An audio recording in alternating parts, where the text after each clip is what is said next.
ว่าของงานทันผู้เนาะนี่เฉพาะส่วนตัวแล้วก็ทั้งมู่อุตสาหรวมนี่แหละ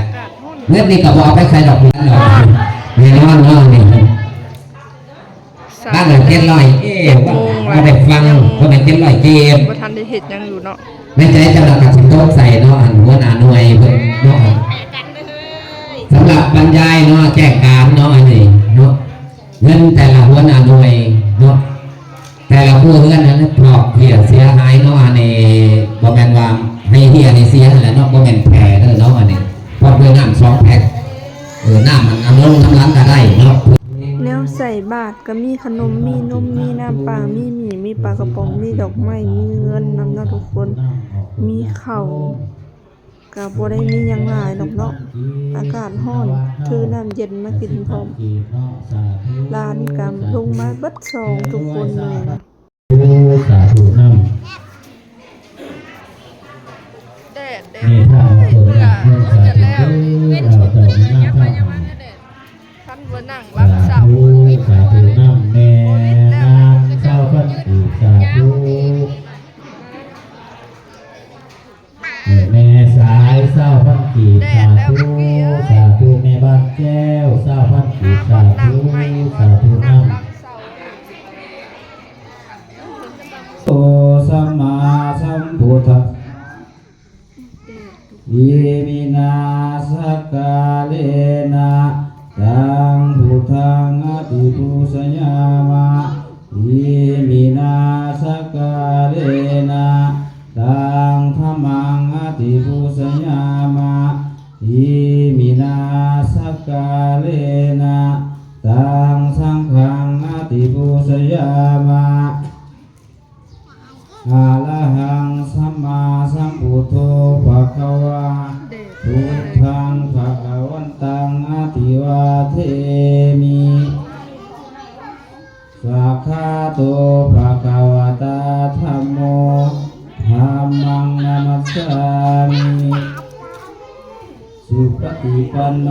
ภะคะวะโตสาวกสังโฆสังฆังนามามิใส่ระบาดแล้วทุกคนจะว่าใส่ค่อยได้ใส่แล้วเป็นทีมร้อยเนาะก็คิวใส่แบบนี้เลยเนาะค่อยใส่แล้ว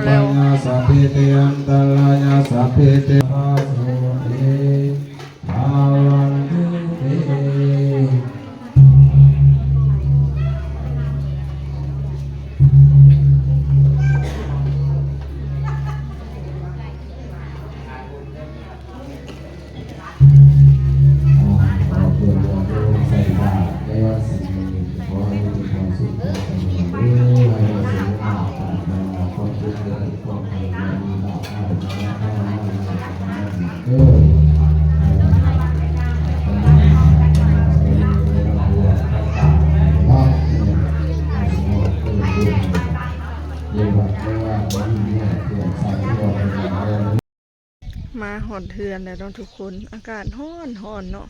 ขึ้นมากอ่ะจ้าสิกินข้าวกับยังบัดเนี่ยหมูมีเอาขึ้นอีกแล้วอากาศร้อนเอาคักเนาะ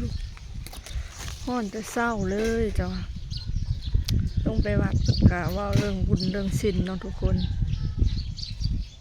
เก็บเงินกันว่าเรื่องบุญสิมาฮ้อนเลยเก็บเงินกันเพื่อจ้างรถแห่เนาะรถแห่เสียงพิณแห่บังไฟอะไรทุกคน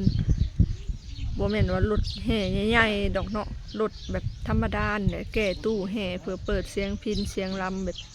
ตอนแห่บังไฟอะไรทุกคนก็ซอยกันคนละไม้คนละมือคนละนิดคนละหน่อยเนาะขึ้นมาห้องเพื่อนแต่ก็จักเสียดยังแบบนี้อากาศก็ร้อนทุกคนเลยห้อนจะเศร้าเหือไรใครย่อยตอนนี้ออกมารักษาแล้วทุกคนพากันมากินข้าวเปียกเนาะข้าวเจียวผมกินนั่นผัดกะเพราบอกกระด้างหมูกรอบไปกินข้าวเปียกต้มยำเนาะเฮ็ดไว้แบบเฮ็ดไก่ข้าวบาดเฮาแต่ละคนจะเหยียบเลี้ยงเลยจ้ะบ่มีข้าวตั้งกล้องทุกคนตั้งไปทั่วที่แนมพอดบ่เห็นยังสำเนาะมันสูงกว่ามาเด้อทุกคน มากินข้าวเปียกต้มยำนำกันเนาะเบิ่งก็สิเผ็ดแต่ว่าบ่ได้เผ็ดเนาะบ่ได้กินข้าวเช้าหิวข้าวออกมากินอยู่นอกดิ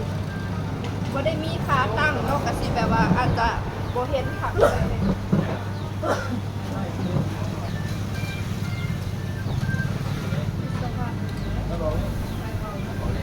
มีสวรรค์ที่นี่อย่างนั้นก็มีอะไร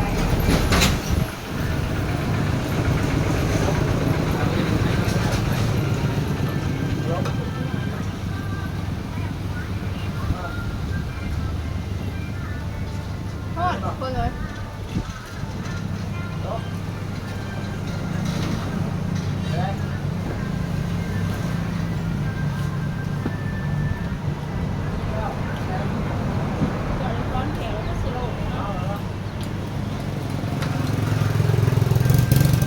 แต่เอาเล็กออกนะ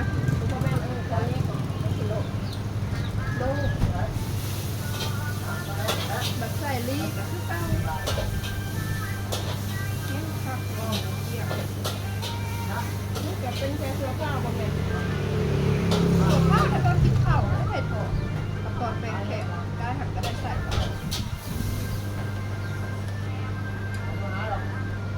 สมมติไปหาหมอแล้วแบบนี้นะยกได้สมัย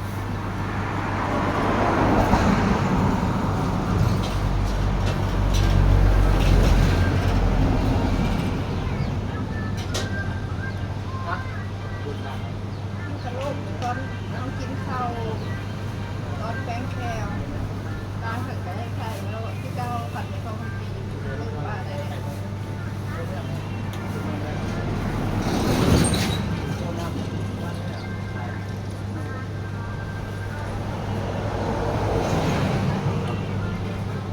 มันโล่งแต่มันไม่ได้มีเล็ก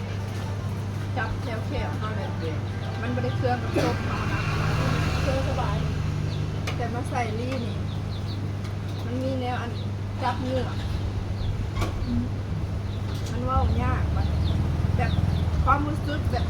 คือมีไข่ติดมือเขานะความรู้สึกแบบนั้นเลยใส่ลีค่ะอันนี้ดอกแขวค่ะธรรมดาเนี่ยมันจะเป็นดอกเล็กแบบจับแขวเขานะต้นใส่ดอกเล็กมันดี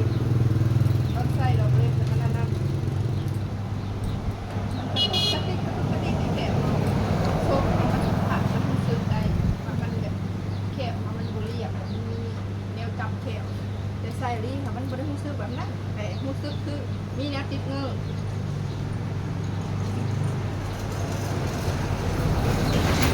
เพราะว่าใช้เรือแดดมันจะผ่านไปแล้วก็สมัครก่อนเลยอย่างข้าวมีแต่ข้าวว่าเกี่ยว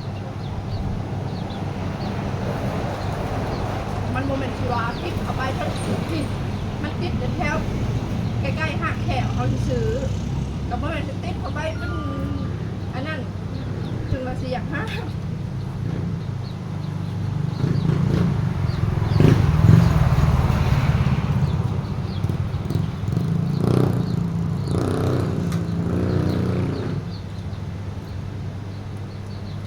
สวรรค์ที่ดีๆดังๆของกระบุ้งเห็ดดัง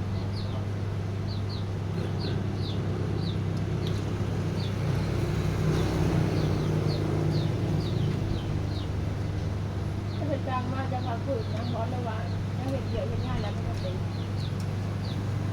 มาครับเก็บได้หรอมากเลย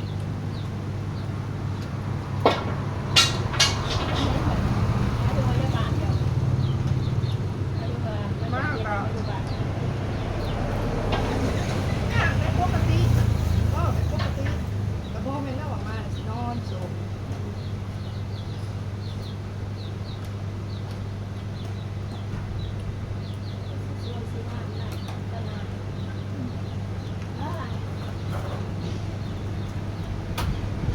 ชีวิตปกติเรียนไม่ได้เต้นในดอกอากาศนะร้อนแห้งเนาะทุกคนสำหรับคลิปนี้ก็ขอจบเอาไว้สำนี้ก่อนเด้อคลิปหน้าพบกันใหม่เนาะขอตัวลาไปก่อนเด้อฝากกดไลค์กดแชร์ฝากเป็นกำลังใจให้แน่เนาะขอตัวลาไปก่อนคลิปหน้าพบกันใหม่สบายดีสวัสดี